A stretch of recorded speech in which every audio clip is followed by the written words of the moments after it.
Hello Riverside EMS professionals. My name is Dan Ward, and I've been in EMS and a paramedic for 27 years. I have with me your coworkers Chris, Lisa, and Ricky. Today they'd like to tell you a little bit about why they're voting for. Why are you excited about joining NAGE? Well, thanks for coming here today, Dan. I appreciate all your years of service. My name's Chris. I've been a Riverside employee for 15 years. I've tried to be very active in community service.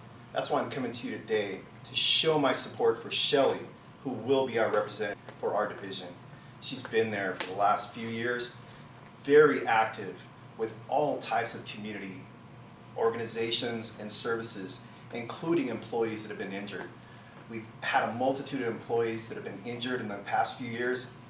She has came to help both financially, with food, with moral support, a lot of times on her own dime.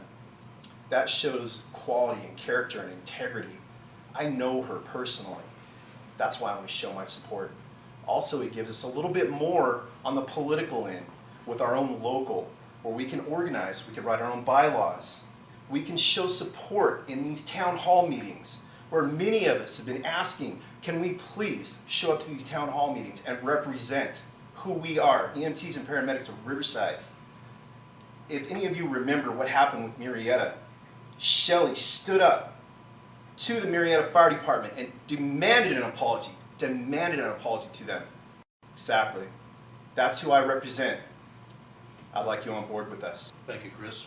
Lisa, can you tell us what are the highlights of anyone joining NAGE? Well, NAGE is going to allow us to have the autonomy to develop our own local.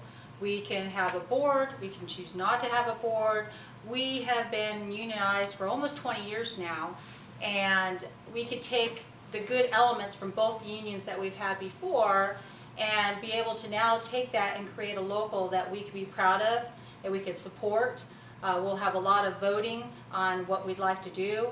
We have the decision to make on where we want to use our dues, if we want to put them back into the local, do we want to give them all to NAGE and have them support us financially. There's just so many options, including writing our own bylaws, which when we do write our own bylaws, they will be assisted with the NAGE attorneys who will also interject the legalities of the bylaws.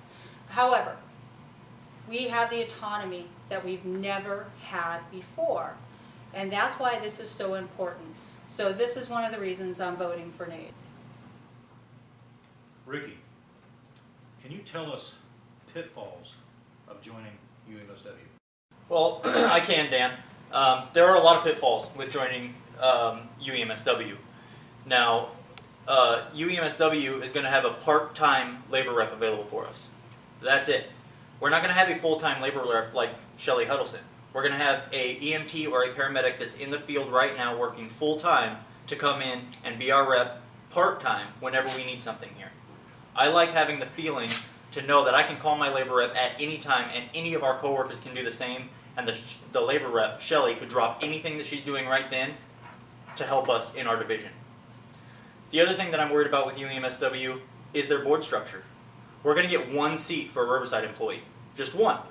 We're going to have to take that one board seat and petition to the other 11 board members up in Northern California to try to get anything that we want here locally passed, whether that be money for arbitration, money for general funds, any of the stuff that Chris was talking about.